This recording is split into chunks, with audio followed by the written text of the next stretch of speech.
Assalamualaikum warahmatullahi wabarakatuh. Kisah Rasulullah dan gerombolan jin. Dahulu Nabi Muhammad tidak hanya berdakwah pada manusia saja, tetapi juga kepada bangsa jin. Dalam berdakwah, Rasulullah kerap mendapati perlawanan dari orang-orang kafir. Berkaitan dengan bangsa jin, Nabi pernah menyampaikan jikalau ada 3 macam jenis jin. Di antaranya, ada jin yang memiliki sayap serta bisa terbang di udara. Lalu ada jin berjenis ular, dan ada juga jenis jin yang kerjaannya mondar-mandir pergi dan berangkat. Dalam kitab Sahih Muslim dikisahkan, dahulu kala Ibnu Mas'ud pernah pergi bersama Nabi Muhammad SAW pada suatu malam. Lalu sampailah mereka pada suatu lembah dan singgah di sana. Tiba-tiba Nabi Muhammad SAW menghilang. Ibnu Mas'ud sangatlah khawatir jikalau Nabi diculik jin atau dibunuh musuh. Ibnu Mas'ud lalu mencari-cari Nabi dan bermalam di sana. Malam itu sungguh mencengangkan dan terasa sangat buruk. Ibnu Mas'ud sangat khawatir atas hilangnya Nabi Muhammad SAW. Ketika menjelang subuh, tiba-tiba muncullah Nabi dari arah Hara atau gua. Ibnu Mas'ud lantas bertanya pada Nabi, "Ya Rasulullah, kami semalam kehilangan engkau dan kami kesana kemari mencari engkau tapi tak ketemu. Maka kami tinggal dan bermalam dengan sangat buruk dan khawatir."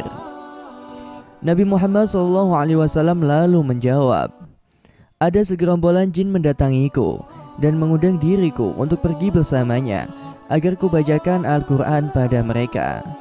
Kemudian pergilah Nabi dan para sahabat mereka melihat jejak perapian jin-jin itu. Dalam suatu hadis dikisahkan bahwa bangsa jin pernah meminta makanan pada Nabi Muhammad. Nabi bersabda, jikalau makanan jin adalah tulang-tulang hewan yang disembelih dengan menyebut nama Allah, dan setiap tinja atau kotoran adalah makanan peliharaan jin.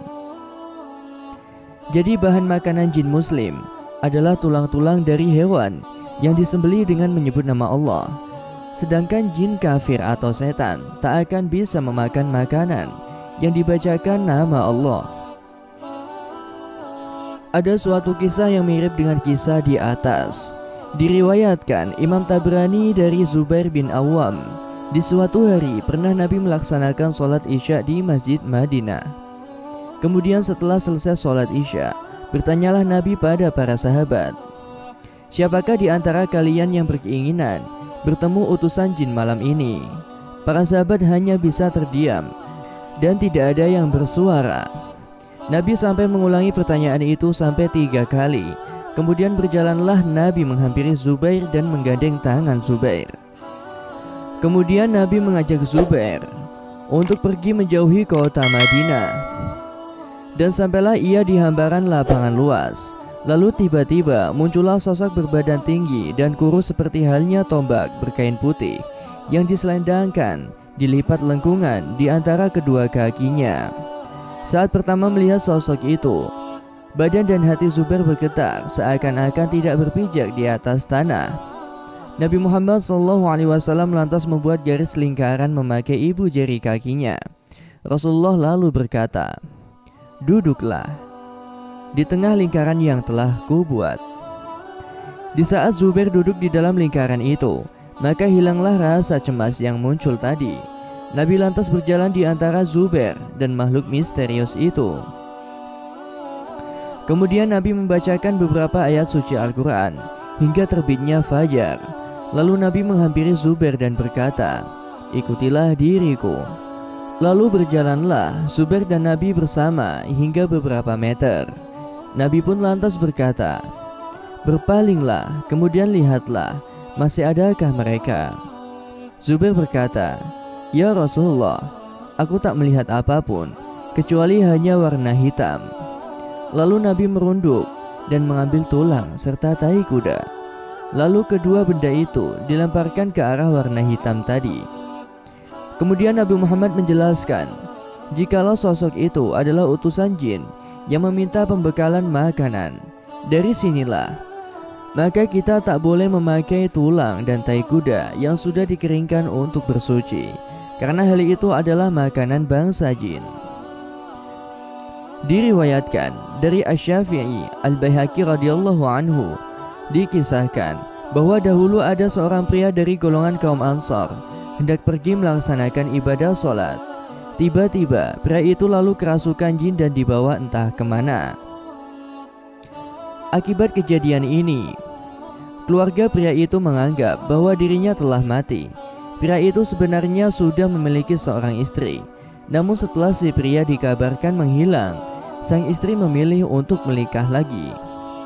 Dan tidak disangka, sejak beberapa hari menghilang, pria itu akhirnya kembali lagi ke Madinah.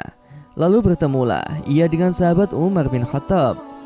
Sahabat Umar lalu menanyakan mengenai keberadaan pria itu selama ini. Lalu pria Ansor itu menceritakan kisah horornya. Pria Ansor itu mengaku jikalau dirinya dibawa oleh sosok jin dan tinggal bersama mereka. Dan suatu saat datanglah sekelompok jin Islam yang memerangi dan menghancurkan kelompok jin yang membawa pria Ansor itu. Atas kuasa Allah, jin Islam berhasil mengalahkan jin penculik yang membawa si pria.